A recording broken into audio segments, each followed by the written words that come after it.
I'm Dr. Gail Saltz. I'm a psychiatrist at the NewYork-Presbyterian Hospital. In addition, I'm a psychoanalyst and I have special training in sex therapy. I did my residencies at the NewYork-Presbyterian Hospital in internal medicine and psychiatry, and I was involved in the research that was going on at the time, which made me, I think, a better clinician when I emerged. And today, as a clinician, as an educator of the public, I draw upon the academic institution in terms of the most cutting-edge research.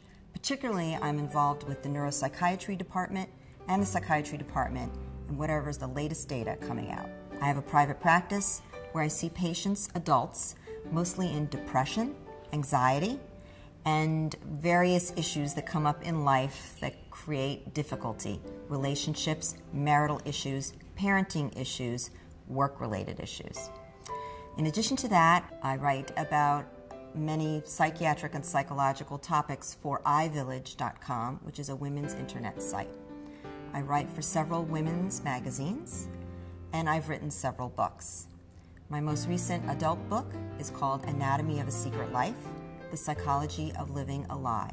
The secret keeping, which starts around age 3 or 4, is the developmental method of separating yourself from your parent. To know that you can keep a secret, your parent can't necessarily read your mind.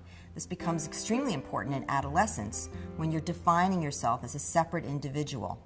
And you may try on even secret identities as a way of seeing, is this who I want to be? Is this who I want to be? And that's actually very healthy and important to be able to do.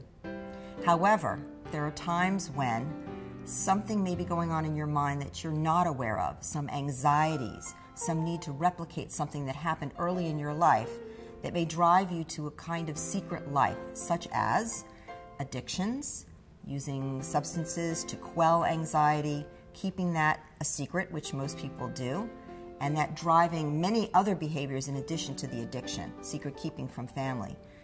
Other addictions like compulsive shopping, gambling. Infidelity is another sort of secret life.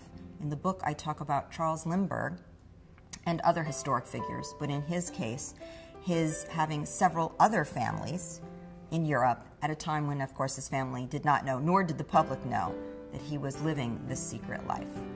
In the book, I also discuss characters like T.E. Lawrence, who had a perversion, a flagellation perversion, actually. He was unable to consummate any intimate relationship and really only derived sexual pleasure from being beaten.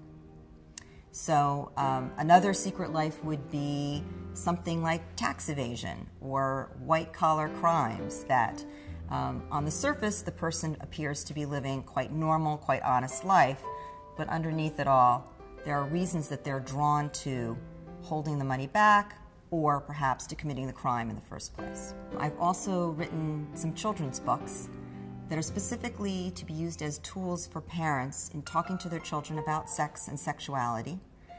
My first book, Amazing You, Getting Smart About Your Private Parts, is for parents to talk to their children about their body parts, because establishing a dialogue about sexuality with your child is so important and often not done, which leaves children to go to other sources than their parents, and which leaves them a little murky on the facts about sexuality.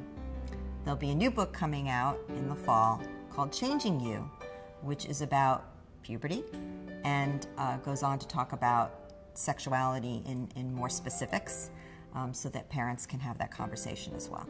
It is important that children learn about sexuality from their parents because their parents then will be the established source. So later, when issues get more complicated, like, do I feel okay about doing this or not doing that, they will feel they can go to their parents and have an honest and upfront conversation about what's okay in the world of sexuality.